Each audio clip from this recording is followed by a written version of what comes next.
Exit exam की तैयारी के लिए चैनल को सब्सक्राइब कर बेल आइकन जरूर प्रेस कर लें। पहला क्वेश्चन है, इनमें से कौन सी दवा सिंडोमेम्ब्रेन कोलेटिसिस से जुड़ी हुई है। पहला ऑप्शन है एमॉक्सिलिन, दूसरा है वैनकोमाइसिन, तीसरा है ए और बी दोनों और चौथा है नन ऑफ दिस। अब यहाँ आपको दो चीज़ें समझनी है।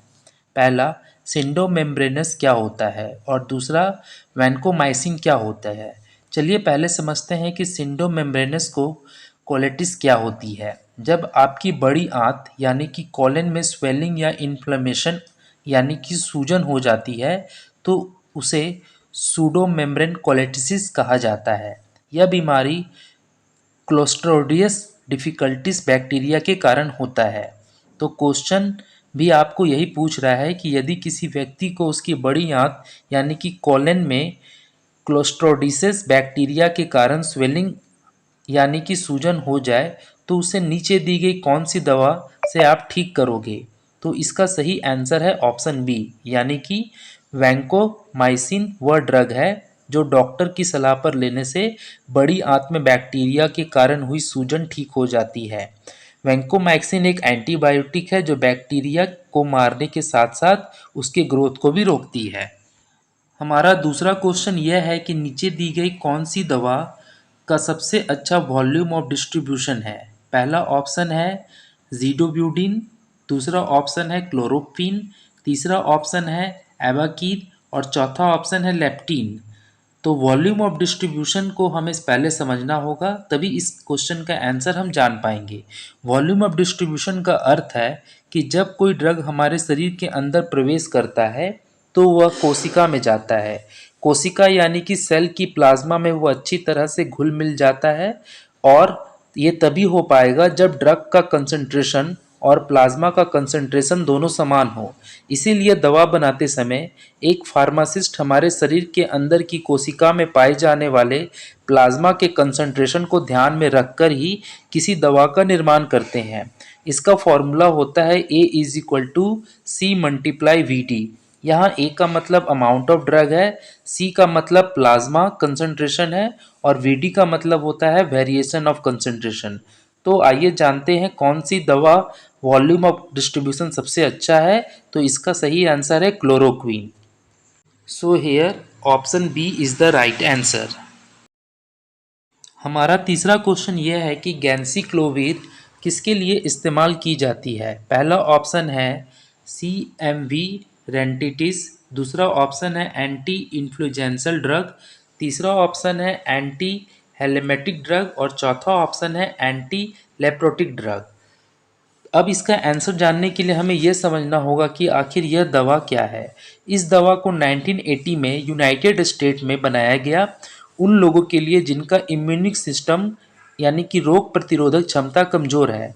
अब आप तो जानते हैं कि जब किसी व्यक्ति की इम्यून सिस्टम कमज़ोर हो जाती है तो वह जल्दी ठीक नहीं हो पाता। अगर नहीं मालूम तो मैं आपको बता दूं कि एड्स हो जाने पर किसी व्यक्ति की इम्यून सिस्टम कमज़ोर हो जाती है। तो अमेरिका में बड़ी संख्या में साइटोमेगालोविरस वायरस ने तबाही मचाई जिससे कि शॉर्ट टर्म में CMU रेंटिनिटिस कहते हैं। इससे आंखों में इन्फेक्शन हो जाता है। तो इस प्रकार यहाँ ऑप्शन 1 सही हो रहा है। So here option 1 is the right answer. चौथा क्वेश्चन ये है कि सोडियम वैल्प्रोट का इस्तेमाल नीचे दिए गए किस कंडीशन में किया जाता है। तो यहाँ पे पहला ऑप्शन है मूड डिसऑर्डर, दूसरा ऑप्शन है एप्लेसी, तीसरा ऑप्शन है ए और बी दोनों और चौथा ऑप्शन है इनमें से कोई नहीं। तो इसका आंसर जानने के लिए हमें सबसे पहले ये समझना होगा कि सोडियम वैल्प्रोट क्या है। सोडियम वैल्प्रोट लीवर में मेटाबोलाइज होने वाला एक ड्रग है जिसका इस्तेमाल सीजर से बचने के लिए किया जाता है। इस दवा का इस्तेमाल इलिप्सी यानी कि मिर्गी और मूड डिसऑर्डर यानी कि उदासी डिप्रेशन दोनों में किया जाता है। तो इस प्रकार हम कह सकते हैं कि यहाँ पर ऑप्शन सी सही हो रहा है। So here option C is the right answer. हमारा पांचवा क्वेश्चन है कि रैंडम सिंड्रोम नीचे दिए है इनमें से किस ड्रग से संबंध रखता है। इस क्वेश्चन का जवाब पाने के लिए सबसे पहले हमें यह समझना होगा कि रैंडम सिंड्रोम आखिर है क्या। रिएक्शन के कारण चेहरे पर गले पर लाल रेसेस आ जाते हैं। और आप सोच रहे होंगे कि आखिर किस चीज़ का रिएक्शन होने पर ये लाल रेसेस आ जाते हैं। तो ये रिएक्शन होता है वैंसोमाइसिन एंटीबायोटिक खाने से। यानी कि वैंसोमाइसिन एंटीबायोटिक अगर खाने से आपके शरीर में रिएक्शन हो गया तो आपको रेंडमैन सिंड्रोम हो जाएगा। So here option A is the right answer, vancomycin. छठा क्वेश्चन है कि सिल्डेनाफिल किसको रोकने का कार्य करता है। पहला ऑप्शन है PDE1, दूसरा ऑप्शन है PDE5, तीसरा ऑप्शन है PDE2 और चौथा ऑप्शन है PDE9। तो पहले हमें ये समझना होगा कि सिल्डेनाफिल का क्या कार्य है।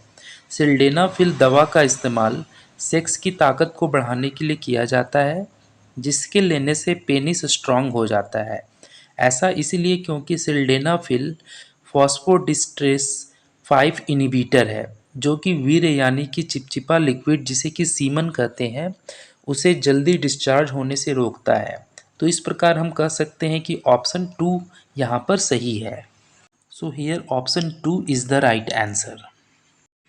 मेसना को साइक्लोफॉस्फेट के साथ किस रूप में इस्तेमाल किया जाता है। आपके ऑप्शन है सिनर्जिक एक्शन में, दूसरा है रिक्वायर्ड फॉर एक्टिवेशन ऑफ साइक्लोफिमाइड और तीसरा है प्रिवेंट हेमोजेरिक साइटिसिस और चौथा है इनमें से कोई नहीं। इस क्वेश्चन का आंसर करने के लिए सबसे पहले हमें ये समझना होगा कि मेसना क्या होती है। मेसना जो है वो ब्लैडर की ब्लीडिंग रिस्क को कम करने के लिए इस्तेमाल की जाती है। ऐसा कैंसर के समय होता है जब ब्लैडर में इन्फ्लेमेशन के कारण सीरियस ब्लीडिंग होने लगती है और इसे हेमोरेजिक सेस्टिसिस कहते हैं। तो इस प्रकार इस प्रश्न का सही जवाब हुआ ऑप्शन सी, प्रिवेंट हेमोरेजिक सेस्टिसिस।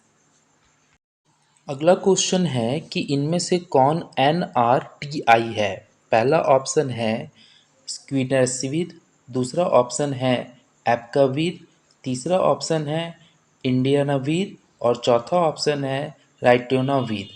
तो इस प्रश्न का सही जवाब जानने के लिए हमें सबसे पहले यह जानना होगा कि NRTI है क्या। NRTI का फुल फॉर्म है न्यूक्लियोसाइड रिवर्स ट्रांसक्रिप्टेज इनहिबिटर। यह एक पहला एंटीवायरल ड्रग है जो कि HIV इन्फेक्शन के ट्रीटमेंट में उपयोग में लाया जाता है।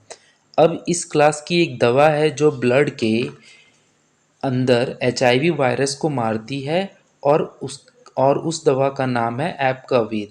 तो इस प्रकार इस क्वेश्चन का सही आंसर हुआ ऑप्शन बी।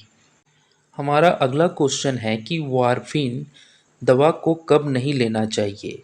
पहला ऑप्शन है प्रेगनेंसी के पहले ट्रिमेस्टर में, दूसरा है प्रेगनेंसी के तीसरे ट्रिमेस्टर में, तीसरा ऑप्शन है ब्रेस्ट फीडिंग के समय और चौथा ऑप्शन है इनमें से कोई नहीं। तो वारफिन एक ऐसी दवा है जो कि एंटीकोगुलेंट है, जिसका आमतौर पर इस्तेमाल ब्लड को क्लॉट होने से रोकता है और इसे प्रेगनेंसी के पहले ट्रिमेस्टर में नहीं लेना चाहिए। तो इस प्रकार यहाँ पर ऑप्शन ए यानी कि 1 सही हो रहा है। So option A is the right answer. हमारा अंतिम क्वेश्चन है कि हाइपोकैलिमा इनमें से किसके साथ एसोसिएटेड है। पहला ऑप्शन है ACE इनहिबिटर्स, दूसरा ऑप्शन है साइक्लोस्प्रिमिन और तीसरा ऑप्शन है एडिशन डिजीजेस और चौथा ऑप्शन है डायूरेटिक्स। तो यहाँ पर इसका आंसर जानने से पहले हमें ये समझना होगा कि हाइपोकैलिमा क्या है, इसका मतलब क्या होता है। तो जब हमारे शरीर में लो पोटेशियम लेवल यानी कि पोटेशियम लेवल कम हो जाता है, और ये पोटेशियम लेवल कब कैसे होता है, वोमिटिंग होने से, डायरिया होने से शरीर में पोटेशियम लेवल की कमी हो जाती है और साथ में पानी भी काफ़ी मात्रा में शरीर से निकल जाता है। तो ऐसी स्थिति में जो दवा दी जाती है उसे डायरेटिक कहते हैं और इस प्रकार यहाँ पर ऑप्शन डी सही हो रहा है। So option D is the right answer. कोई भी क्वेश्चन हो कमेंट बॉक्स में ज़रूर पूछें। लाइक शेयर कमेंट करना ना भूलें। मिलते हैं नेक्स्ट वीडियो में। Bye bye.